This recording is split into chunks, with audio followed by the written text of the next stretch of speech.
예, 안녕하세요.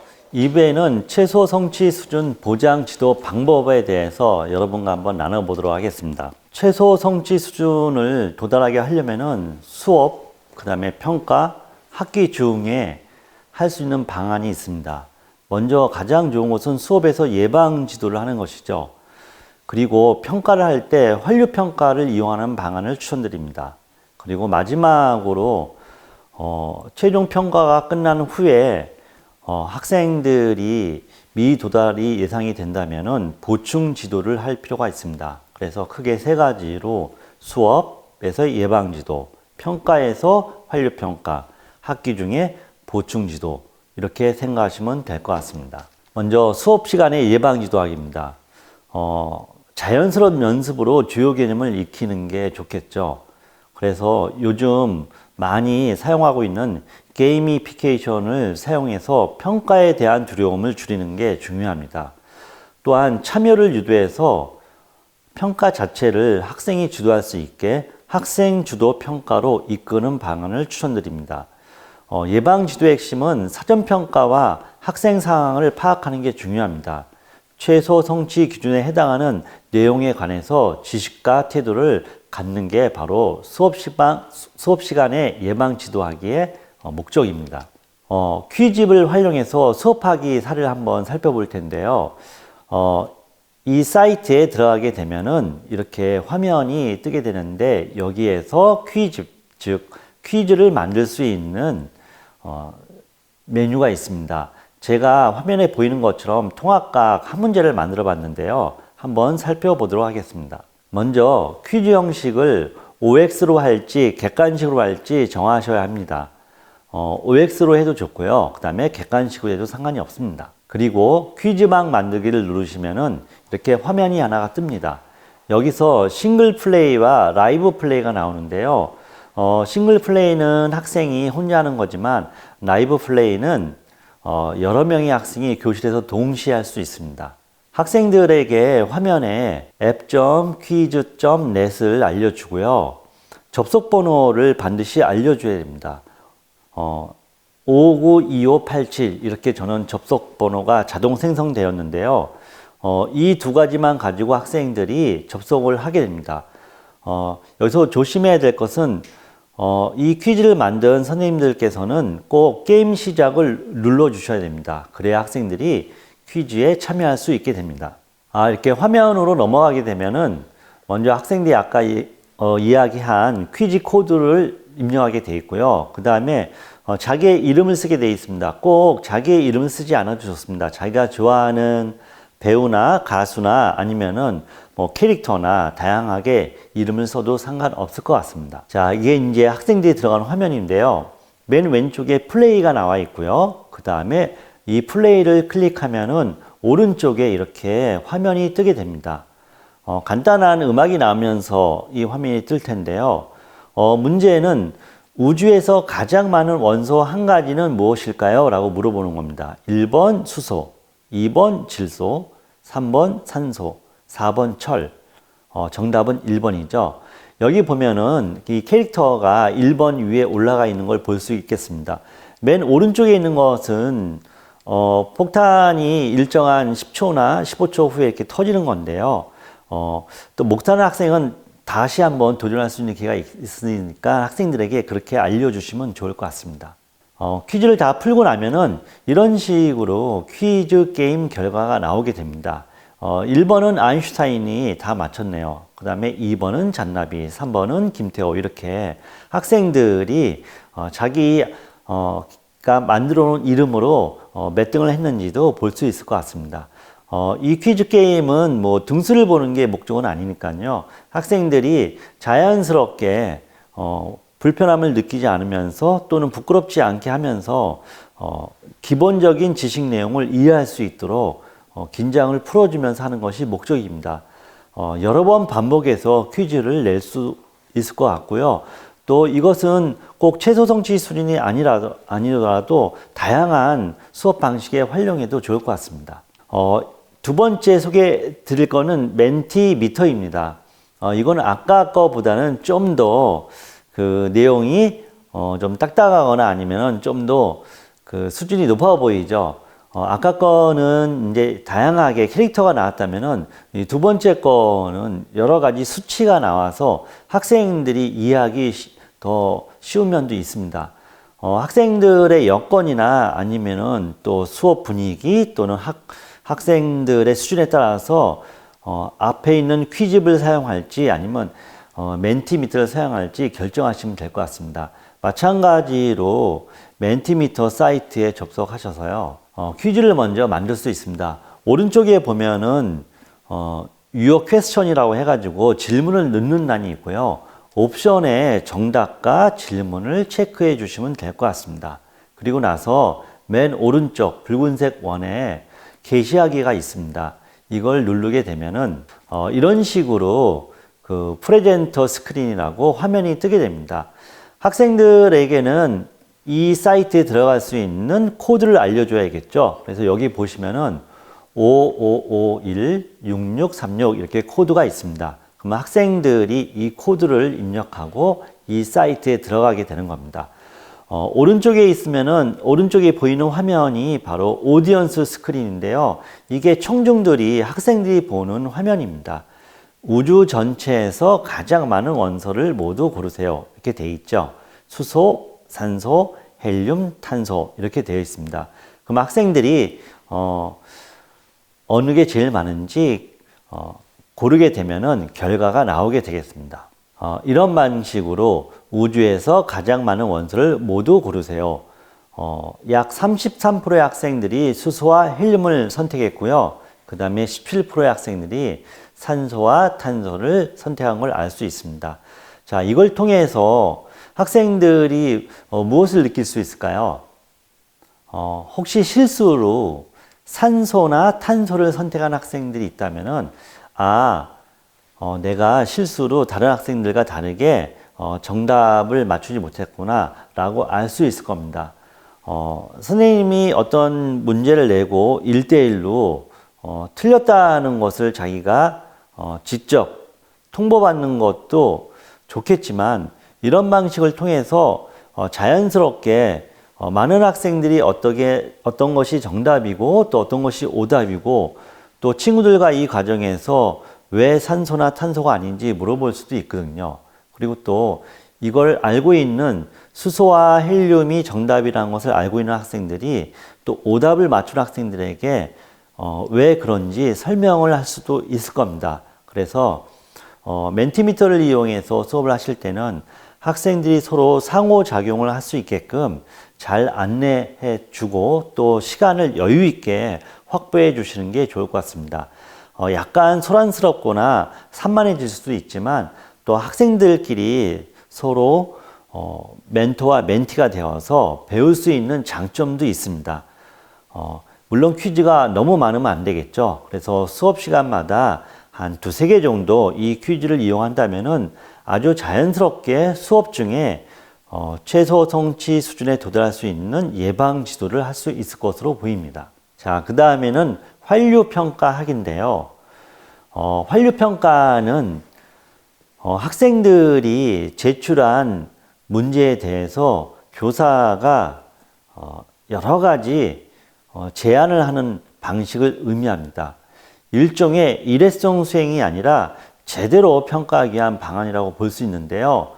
환류평가를 하는 가장 큰 이유는 학생의 성장 동기를 이끌어낼 수 있기 때문에 그렇습니다. 즉, 과정에 초점을 맞춘 방식이죠. 이 과정을 통해서 학생이 갖고 있는 관점을 교사가 이해할 수 있습니다. 그리고 학생이 갖고 있는 약점을 보완할 수 있습니다. 그리고 학생이 어떤 강점을 갖고 있는지 극대화할 수 있습니다. 환류평가의 핵심은 학생이 갖고 있는 약점을 보완하고요. 강점을 살려서 최소 성취 기준에 해당하는 내용 지식을 이해하는 것입니다. 그러면 어떻게 하는지 순서와 방법을 한번 살펴보도록 하겠습니다. 먼저 수행평가 점수의 극간을 조절하기입니다. 내가 어떻게 수행평가를 채점할지 점수 극간을 조절해야 되겠죠. 두 번째는 환류평가를 반드시 수업 시간에 진행하는 것입니다.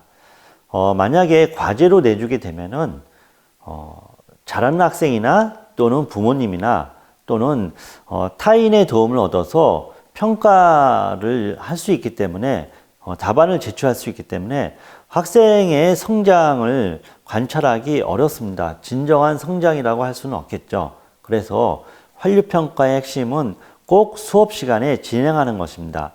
그리고 RGB 규칙입니다. 한 총 3회 정도 RGB 규칙을 통해서 평가를 하시면 되겠습니다. 구체적으로 어떤 것인지 한번 살펴보겠습니다. 먼저 채점 기준을 한번 보시겠는데요. 여기 보면은 평가 기준이 총 8가지가 나와 있습니다. 진화의 증거 사례를 설명하는 것부터 시작해서 8번에 진핵생물의 세포 분화 과정에서 유전자 발현 과정을 설명할 수 있다. 이거는 생명과학 2 과목의 평가 기준입니다.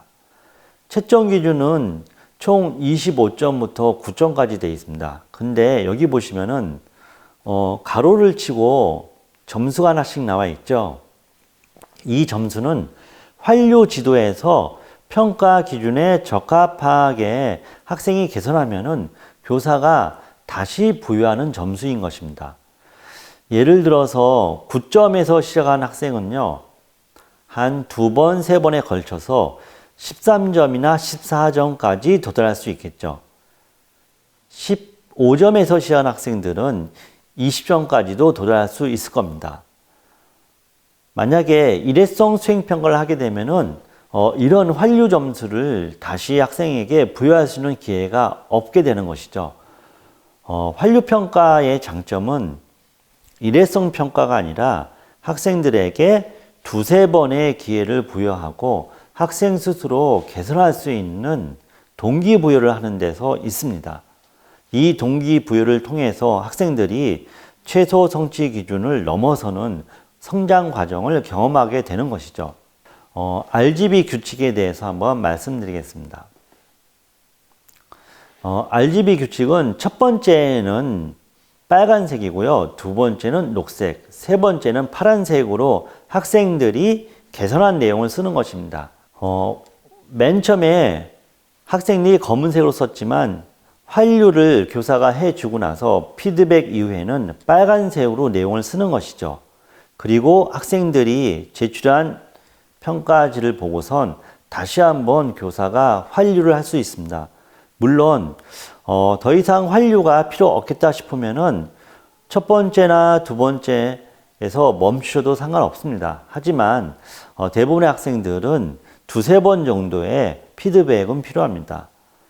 그렇게 되면은 두 번째 환류했을 때는 학생들이 녹색으로 글을 써서 제출하게 되는 것이죠.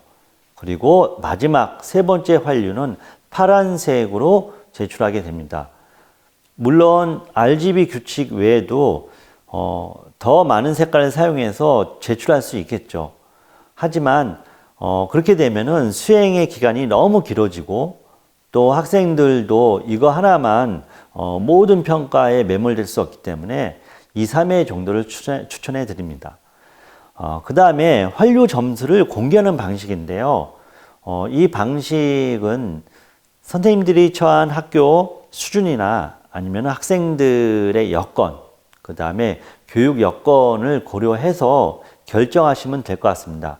첫 번째는 환류 점수를 그때마다 공개하는 것입니다. 이 경우에는 학생의 개인차나 동기부여를 고려한 평가인데요. 학생의 편차가 그리 크지 않은 경우에 활용했으면 좋겠습니다. 예를 들어서 20점 맞았는데 1차 환류 후에 22점, 그 다음에 두 번째 환류에 23점, 세 번째 환류에 25점 이렇게 평가의 점수를 올려갈 수도 있고요. 9점 맞은 학생이 11점, 12점, 14점 이렇게 올려갈 수도 있겠습니다. 두 번째 방식은요. 최종적으로 마지막에 환류가 끝난 이후에 점수를 공개하는 것입니다. 이 경우에는 학생들의 편차가 아주 조밀하게 붙어 있는 경우입니다. 잘하는 학생과 못하는 학생의 차이가 크지 않은 경우죠. 아까 단계별로 공개할 때는 학생들의 편차가 컸기 때문에 학생의 개인차와 동기부여를 고려했다면요. 마지막에 환류 점수를 한꺼번에 공개하는 것은 환류의 질을 고려하는 것입니다. 예를 들어서 23점 맞은 학생이 있는데요. 1차, 2차, 3차 환류 후에 그때마다 점수를 올려주는 게 아니라요. 계속해서 교사와 환류에 대해서 상의하고 또 의견을 나누고 또 여러 번 조율한 후에 마지막으로 26점을 부여하는 방식입니다. 마찬가지로 9점을 맞은 학생이 있다면 1차, 2차, 3차 환류 후에 최종적으로 13점을 부여하는 방식이죠. 자, 환류평가에 대해서 어떠신가요? 선생님들이 여러 가지 생각이 머릿속에서 떠오를 것입니다. 과연 내 수업하는 교실에서 할 수 있을까? 또는 우리 학교에서 적절한 방법인가? 처음부터 막바로 평가에다가 도입하기가 어려울 수도 있습니다. 그런 경우에는 선생님들께서 수행평가에 도입하지 마시고 적절하게 평가에 관련 없이 여러 번 연습한 후에 환류평가를 운영하시면 좋겠고요. 학생들도 두세 번의 연습한 후에 환류평가를 운영한다면 훨씬 더 좋은 결과가 있을 것이라고 생각됩니다. RGB 규칙이 어떻게 적용되는지 사례를 한번 보도록 하겠습니다. 4번 문항인 것 같습니다. 세포호흡의 전 과정을 요약하여 설명하시오. 세포호흡은 크게 세 단계로 이루어진다 하면서 이렇게 쭉 내용이 나와 있는데요. 여기 검은색 내용이 이 학생이 최초에 서술한 내용이 되겠습니다. 그리고 빨간색으로 쓴 내용이 1차 환류한 후에 쓴 내용이 되겠죠. 그리고 녹색 내용은 2차 환류 후에 쓴 내용입니다. 저는 구글 클래스룸을 이용해서 학생들의 과제를 받았는데요. 이런 LMS 시스템을 사용하지 못하는 경우가 있습니다. 그 경우에는 그냥 A4나 B4 용지에다가 학생이 새롭게 쓴 내용을 따로 적어서 제출해도 상관없을 것입니다. 꼭 LMS를 사용해서 온라인상으로 채점하는 것이 좋은 방식은 아니니까 선생님들이 사용하는 방식에 맞게끔 충분히 RGB 규칙을 활용해서 이용해도 좋겠습니다. 꼭 색깔을 쓰지 않고 따로 추가한 내용을 따로 표기한다던가 아니면은 다른 종이에 쓴다던가 하는 방식도 고려할 필요가 있겠습니다. 그 다음에 학기 중에 보충하기입니다. 학기 중에 보충하기는 이미 평가를 통해서 어느 정도 미수가 예상되는 학생들을 대상으로 하는 보충 지도입니다. 예방 지도를 통해서 이미 부족한 점을 충분히 교사들이 파악했기 때문에 학생 정보를 활용하는 게 굉장히 중요합니다. 그리고 최소 성취 수준에 도달하기 어려운 굉장히 사회적, 경제적, 정서적 배경이 복잡함을 이해할 필요가 있습니다. 학생에 따라서는 그 학생이 처한 환경이 어려울 수 있습니다. 단지 그 학생의 지적인 능력이라던가 아니면은 교과의 흥미도 때문에 미수가 발생하는 것이 아니기 때문에 그렇습니다. 보통 보충 지도는 10차 시 내외의 시간을 설계하게 되는데요. 대부분은 개별 지도나 소인수 지도를 합니다. 그래서 10차 시 내로 어떤 학생에게는 10시간, 어떤 학생들에게는 소인수로 해서 15시간 이렇게 설계할 수 있을 것 같습니다. 보충 지도의 핵심은 최소 성취 수준에 해당하는 내용 지식을 이해하는 것이죠. 그러면 어떠한 방식으로 할 수 있을지 한번 살펴보도록 하겠습니다. 학기 초에 여러분들이 추출한 최소 성취 기준이 있을 겁니다. 이 최소 성취 기준에 도달하지 못했기 때문에 저희가 보충 지도를 해야 되는 것인데요. 지도 방식은 학기 중에 했던 것처럼 강의 일변도로 나갈 수는 없습니다. 학생들끼리 토의를 한다던가 아니면은 협력 활동을 한다던가 아니면 학생에 따라서는 독서, 실습, 발표 등을 통해서 지도할 수 있을 것입니다. 그래서 지도 방식을 선정할 때는 학생들의 상황을 잘 이해하고 또한 학생들하고 면담을 통해서 어떤 방식이 가장 효율적일지 함께 결정할 필요가 있겠습니다. 필요하다면은 담임교사, 더 필요하다면은 그 학생의 학부모와 함께 상담을 통해서 지도 방식을 선정하는 것이 굉장히 효과적이라고 생각합니다. 그리고 나서 보충 지도 평가가 다 끝난 후에는 최종적으로 2등급을 부여하시면 되겠습니다. 그럼 보충 지도 성취 기준을 어떻게 만드는지 다시 한번 살펴보고 시작하겠습니다. 1학기에 1부에서 총 8개의 성취 기준을 만들었었는데요. 수행평가, 지필평가로 이렇게 나눠서 성취 기준을 만들었죠.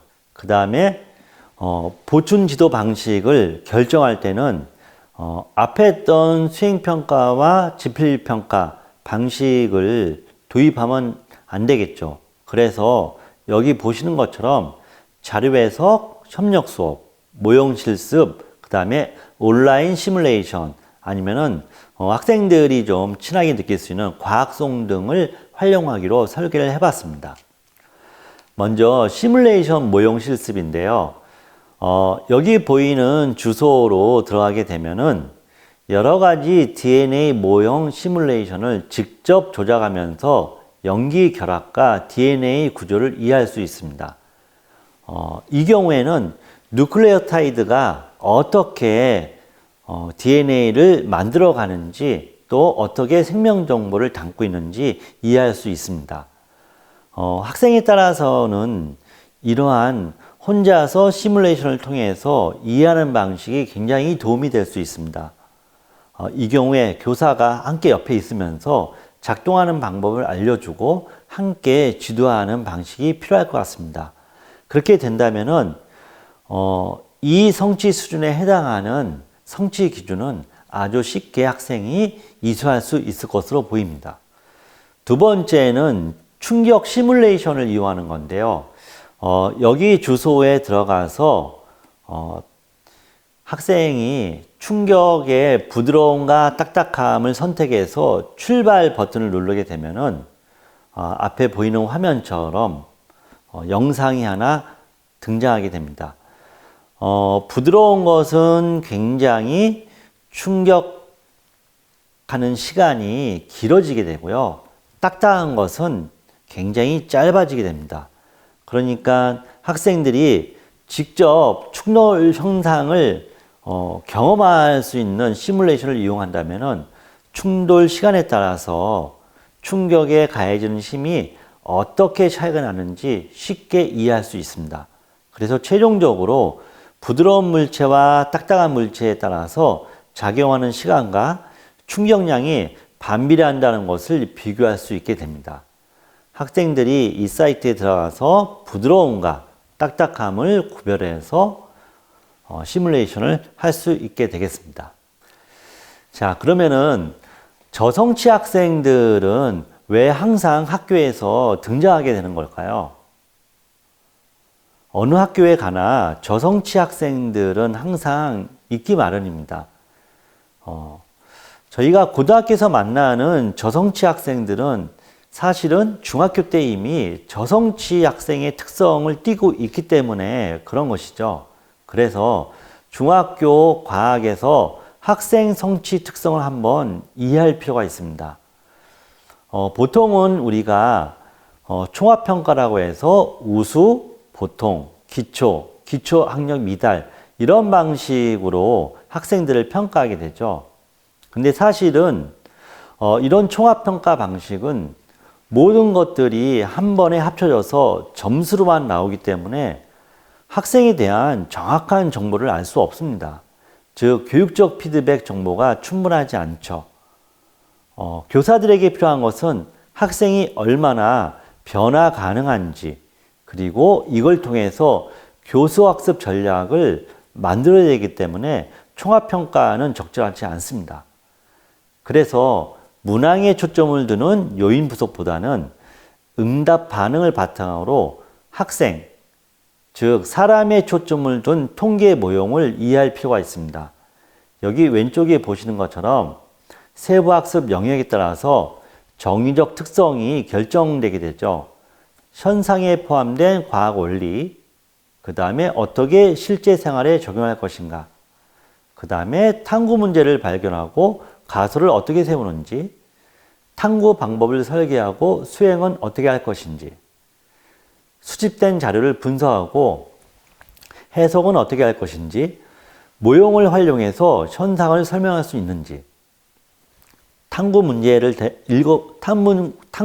해결하면서 결론이나 해결 방안을 제시할 수 있을 것인지, 증거에 기반해서 적절한 논증을 할 수 있을 것인지를 통해서 오른쪽에 있는 정의적 특성이 결정되는 겁니다.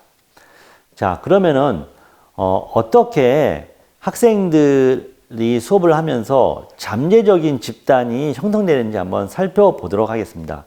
첫 번째는 미래과학자 그룹입니다.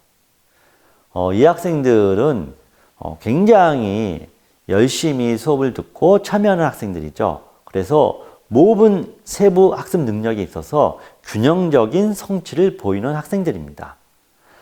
이 학생들은 어떻게 지원하면 좋을까요?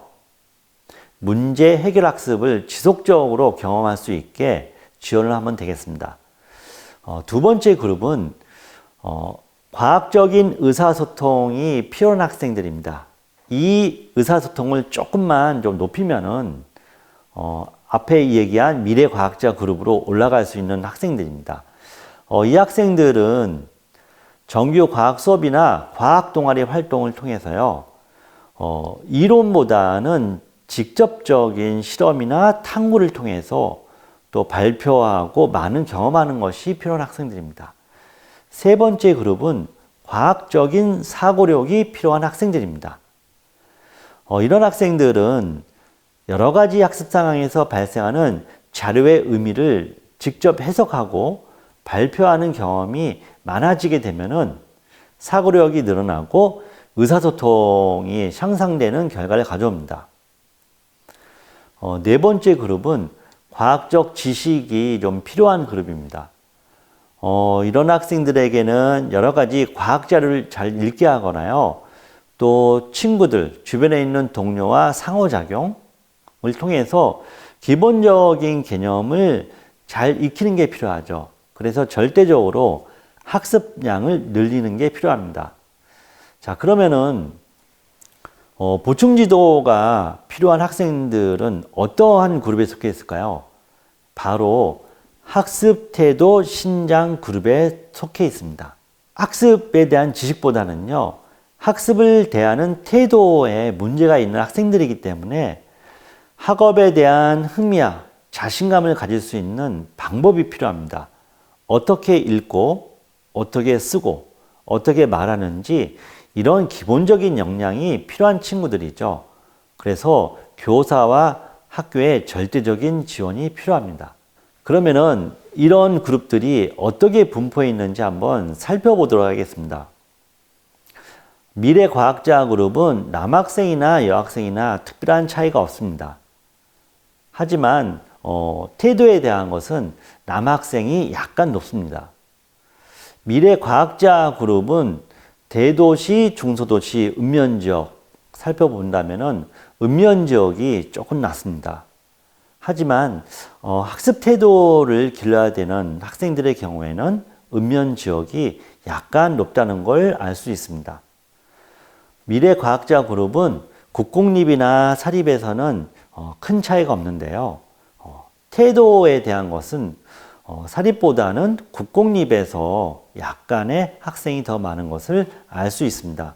나머지 의사소통이나 사고력, 지식이 필요한 그룹들은 거의 대부분 남학생, 여학생, 대도시, 읍면지역, 그 다음에 국공립이나 사립 별 차이가 없는 것을 볼 수 있을 겁니다. 그렇다면은 선생님들은 굉장히 큰 고민에 빠지게 되죠. 선생님들이 들어가는 교실에는 미래과학자 그룹에 있는 학생들과 태도가 필요한 학생들이 거의 비슷한 비율로 앉아 있다는 것을 예측해 볼 수 있을 것입니다. 얼마나 효율적으로 그 다음에 흥미를 유발하면서도 다양한 지식을 깊게 탐구할 수 있게 수업을 설계해야 될지 굉장히 고민되는 지점이 있게 됩니다. 그러면은 기초 미달 학생들은 또 어떤 정서적인 특성이 있을까요? 첫 번째는 무동기입니다. 동기가 없고 또 무기력이 굉장히 학습화되어 있습니다. 그래서 이걸 무동기와 학습된 무기력의 되풀이라고 합니다. 또한 또래나 가족, 사회와 불편한 관계를 많이 겪고 있습니다. 그리고 학교에서 부정적인 정서 경험도 많습니다. 그렇기 때문에 학교 공부는 굉장히 어렵고요. 굉장히 이 학생이 참여하고 싶어도 멀고도 험한 길이라고 느낄 수 있습니다. 또한 도움이 되지 않는 학습 전략을 많이 사용하게 됩니다. 그리고 진로 신념도 굉장히 막연하게 되죠. 일부 학생들의 경우에는 일탈과 비행으로 징계를 받을 수도 있습니다. 하지만 이런 학생들을 잘 살펴본다면 생활 속에서 이 학생이 할 수 있는 굉장히 많은 훌륭한 장점들이 있습니다. 그 장점들을 잘 개발하고 강점을 재발견하는 것이 이 학생을 지원하는 가장 최선의 방식입니다. 자, 그러면 마지막으로 최소 성취 기준에 대해서 교사들은 어떠한 관점을 가져야 될까요? 첫 번째가 기준과 삶이 분리되어 있으면은 학생들은 마치 최소 성취 기준을 허들을 넘는 것과 같은 경험을 하게 됩니다. 즉, 학교가 또는 교사가 기준에 도달하는 거에만 관심과 지원을 하게 되면 안 되겠죠. 여기는 학생들이 굉장히 자신감 있게 학교에 왔는데 수많은 성취 기준들이 내 삶과 분리되어 있다면은 마치 운동선수가 허들을 넘다가 넘지 못하는 그런 결과가 발생할 수도 있습니다. 두 번째 관점은요, 교사가 제시하는 기준이 학생의 삶과 연결되어 있을 경우입니다. 이런 경우에는 학생 자신에 대해서 관심을 갖는 것뿐만 아니라 교사들이 내가 가르치는 지식이 어떻게 학생의 삶에서 활용되는지 관심과 지원을 가져야 되는 것이죠. 그래서 여기 보이는 것처럼 읽기, 쓰기, 듣기, 그 다음에 생활적인 기술들, 그 다음에 학생이 굉장히 기반한 생각들, 창의력들, 그 다음에 말하는 것들, 보는 것들, 이런 것들에 대한 기본적인 문해력이 필요한 것입니다. 최소 성취 기준을 재석한다면은 학생들의 삶과 연결된 최소 성취 기준이 아닐까 이렇게 생각해 봅니다. 그럼 2부 강의를 정리해 보도록 하겠습니다. 수업에서 예방 지도를 하고 평가에서 완료 평가를 하고 학기 중에 보충 지도하는 것으로 최소 성취 수준에 도달할 수 있도록 학생들을 저희가 지원할 수 있습니다. 하지만 여기서 고려해야 될 4가지 사항이 있습니다. 첫 번째는요, 학교마다 다른 여건과 교육 환경을 고려해야 되겠죠. 제가 추천한 것들이 모든 학교에서 다 맞지 않을 수도 있다는 이야기입니다. 적절하게 선생님들께서 더 응용하거나 아니면 더 좋은 방식을 찾아서 적용할 필요가 있습니다. 두 번째는요, 교사마다 다른 교수학습 역량과 강점을 고려해야 합니다. 내가 잘한다고 해서 다른 교사가 잘할 것이야 라고 생각할 수 없습니다. 그렇기 때문에 세 번째로 같은 교과나 아니면 과학 교과에서 협의 문화가 굉장히 활성화되어야 됩니다. 다른 교사의 제안을 잘 듣고 또는 다른 교사의 약점과 강점을 잘 파악한 후에 내 수업에 적용하는 것이 가장 좋은 방안이 되겠죠. 그 다음에 마지막으로 가장 중요한 것인데요. 저성취 학생을 위한 재료비와 활동비를 사전에 충분히 예산을 확보해야 합니다. 해마다 11월이나 12월이면은 내년에 어떻게 내가 무엇을 할 것인가 교수학습 비용 예산을 제출하게 됩니다. 이때 최소 성취 수준에 해당하는 수업을 위해서 필요한 재료비나 활동비를 미리 확보하지 않는다면은 학기 중에 새로운 예산을 확보하기가 굉장히 어려워집니다. 그래서 어떻게 본다면은 저성취 학생을 위한 활동과 수업 계획은 1년 전인 10월이나 11월부터 시작된다라고도 볼 수 있겠습니다. 자, 선생님들과 함께 최소 성취 기준을 어떻게 학생들에게 지원하고 또 문항을 개발하고 또 보충 지도를 할지에 대해서 한번 살펴봤습니다. 아무쪼록 선생님들께서 수업 시간에 최소 성취 기준에 해당하는 학생들에게 여러 가지 여건과 그 다음에 제로비 활동비를 확보하셔서 모두가 함께 다 성취 기준에 도달할 수 있는 즐거운 수업이 되길 바라겠습니다. 감사합니다.